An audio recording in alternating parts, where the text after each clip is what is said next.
Oui, bonjour à tous et à tous. Aujourd'hui, je vais faire une vidéo pour expliquer un peu euh, le principe de l'inférence en TypeScript.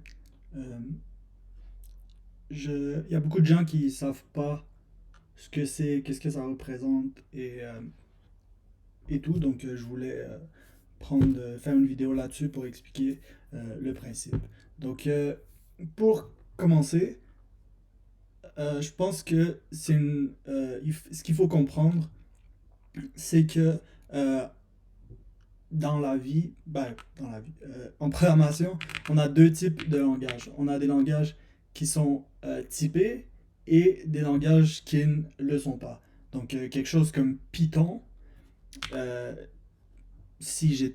comme si j'étais en Python en ce moment, si je faisais x égale à 10 et ensuite euh, que je faisais x égale à hello world, ben, ceci en Python serait complètement légal. Et en JavaScript aussi. Euh, mais on a des langages qui sont typés, auxquels il faut attribuer un type. Donc, TypeScript, par exemple, ici, si je fais const x qui va être un number égal à 10, si on regarde le type de cette variable, c'est number. Si ici, ensuite, je viens, dans le cas de, il faudrait que ce soit un let pour que je puisse le changer. Si je viens ici faire x égale à hello world, on peut voir que j'ai le message qui me dit que je ne peux pas assigner un string à une variable qui est de type number. Donc, euh, Donc voilà la différence entre un langage qui est typé et un langage qui ne l'est pas. Maintenant, comme on vient de dire, TypeScript est un langage typé. Donc, normalement, on devrait toujours avoir à mettre un type à nos variables. Mais je pense qu'on a tous déjà vu quelque chose du genre const x égale à 10. Ici, c'est totalement légal, mais je ne déclare le type de cette variable-là nulle part. Et en fait, c'est ça l'inférence. Si je vais voir le type de ma variable, on peut voir que type, on va égal type of x. Ouais, ok. Parce il prend le TypeScript fait ce qu'on appelle c'est possible d'avoir des valeurs littérales en TypeScript. Ce qui veut dire que c'est pas juste le type. Par exemple, si je fais type euh, statut égale loading ou finish. Ben, le type de statut, c'est loading ou finish, la valeur exacte. Dans ce cas-là, c'est la valeur exacte est 10.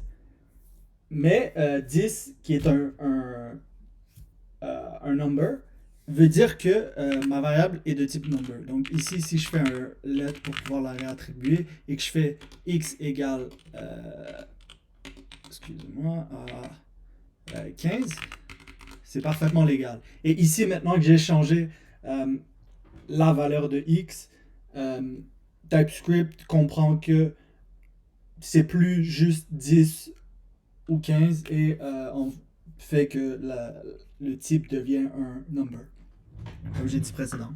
Donc, c'est ça l'inférence. C'est qu'à partir de la valeur à laquelle on attribue, euh, la valeur initiale qu'on attribue à notre valeur, TypeScript comprend le type infère. Le type, inférence veut dire deviner. Il devine le type de notre variable. Donc, si je faisais ici let test égale à hello world, si je vais vous donner 2 secondes, si on devait deviner le type de cette variable, ça serait string. Voilà. Donc, c'est ça, l'inférence permet de deviner le type de notre variable qu'on lui attribue une valeur initiale. Ça, c'est très important parce que dans le cas, disons, où j'avais, on va reprendre mon cas de statut, on va dire un statut peut être, oui, voilà. En fait, on va revenir à l'exemple initial. Mais dans le cas où on n'a pas rien, ben, tu sais, on fait pas de, on n'a pas de statut, il peut être nul. Donc si ici je dis que test est un statut et qu'il est égal à nul, ben en fait, non, justement. Si je dis juste que test égale à nul, TypeScript ne peut pas deviner le type de notre variable si on ne lui donne pas une valeur initiale avec laquelle commencer. Donc ici, dans un cas comme celui-là, je serais obligé de dire que mon test, si je change ça pour un camp, ça va être plus naturel, disons. Voilà, ici maintenant, puisque je n'ai pas fourni de valeur initiale à ma variable, je suis obligé de spécifier le type de ma variable. Donc, puisque TypeScript ne peut pas deviner parce que tu lui dis que ça n'équivaut à rien. Donc, à partir de rien, il ne peut pas deviner le type de la variable. Donc voilà, c'est ça un peu les bases de l'inférence. Maintenant, une chose que j'ai vue, il y a certains gens qui pensent que l'inférence marche que sur les types primitifs, donc booléen, number, string, des choses comme ça.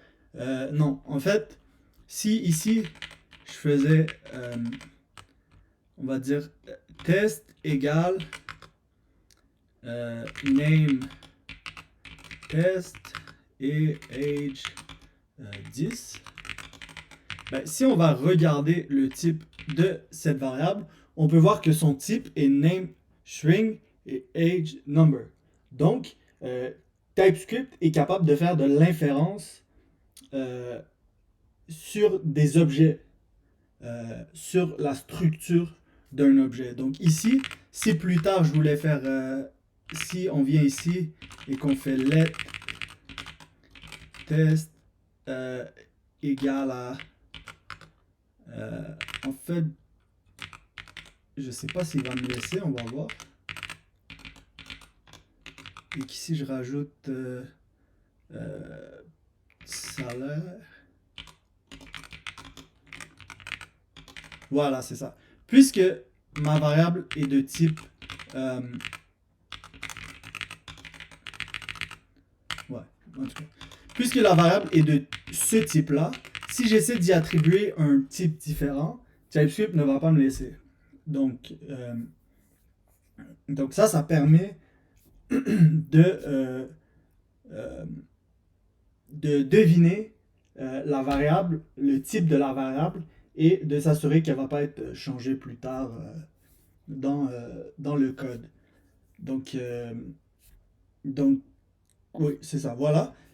Ensuite, une dernière chose que je voulais montrer, c'est que parfois, on va vouloir partir d'une variable qu'on va, on va mettre sa valeur, la valeur initiale, et donc TypeScript va pouvoir inférer le type de la variable. Mais parfois, on va vouloir utiliser ce type-là ailleurs. Par exemple, si j'ai une fonction, si on fait ici fonction get name, et donc ici, disons que j'ai besoin d'un user. Donc là, si je fais user, et probablement que la plupart des gens diraient qu'il faut que je fasse un objet comme ça pour dire que je puisse passer name et après si je fais return user.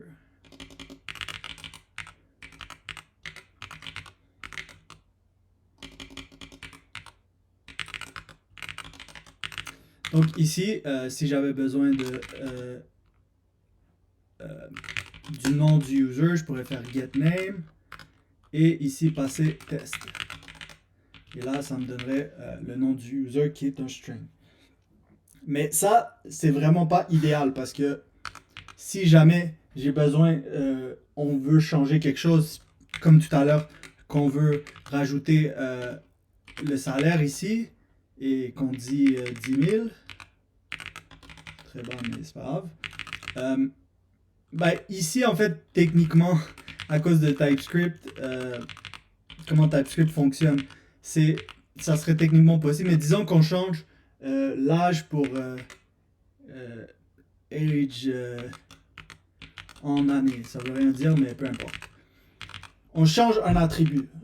Un des attributs a été changé. Donc, ici, on voit qu'on a une erreur. Parce que là, on a changé la structure de notre objet. Je vais expliquer pourquoi ça causait pas de problème juste après, mais on va juste finir avec cette idée-là. Donc c'est ça. Si je fais un changement à un des attributs, je suis obligé d'aller changer les attributs partout. Donc ici, si on imagine qu'on avait 5 fonctions qui ont rapport avec ça, ben, partout dans mes fonctions, il faut que je pense à aller changer les attributs pour le nouvel objet. Mais ce qu'on peut faire, c'est que au lieu de explicitement dire l'objet, de définir l'objet auquel on s'attend, on peut faire type of test. Et ensuite, ici, si on va voir user, qu'est-ce que user représente? Name, string, age and year, number. Donc si ici je rajoutais, si on revient dans le fond à juste age, on peut voir que aucun problème. Et mon objet, le type de l'objet auquel ma fonction s'attend vient de changer. Donc ça c'est super intéressant puis c'est vraiment bien parce que ça permet d'avoir un changement à faire à un seul endroit uniquement et ça s'applique partout. Au lieu d'avoir à aller faire plusieurs changements à plusieurs endroits. Donc c'est ce qui est un gros avantage. Maintenant juste pour revenir au point de tout à l'heure où pourquoi quand ici j'ai fait ceci, ça n'a pas créé de problème. Déjà de 1, c'est un bon avantage, une bonne raison pourquoi de faire type of est mieux, parce que il va prendre toujours tous les attributs qui sont disponibles dans l'objet. Mais en fait, quand on définit un attribut ici, quand on définit le type d'un argument à TypeScript, TypeScript fait ce qu'on appelle du duck typing. De l'expression, s'il y en a qui connaissent, if it quacks like a duck and it talks like a duck, it's probably a duck. Quelque chose comme ça. Peu importe. Ce que ça veut dire, c'est que ça, c'est les critères minimums dont on a besoin pour faire travailler, pour accepter cette fonction-là. Donc, même si ici, on a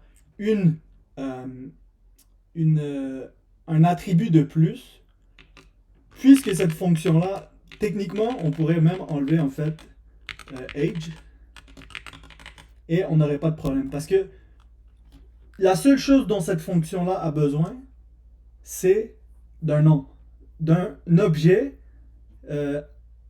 dans lequel il y a un nom. S'il y a plus d'attributs, c'est pas un problème, on s'en fout parce qu'on a juste besoin du nom.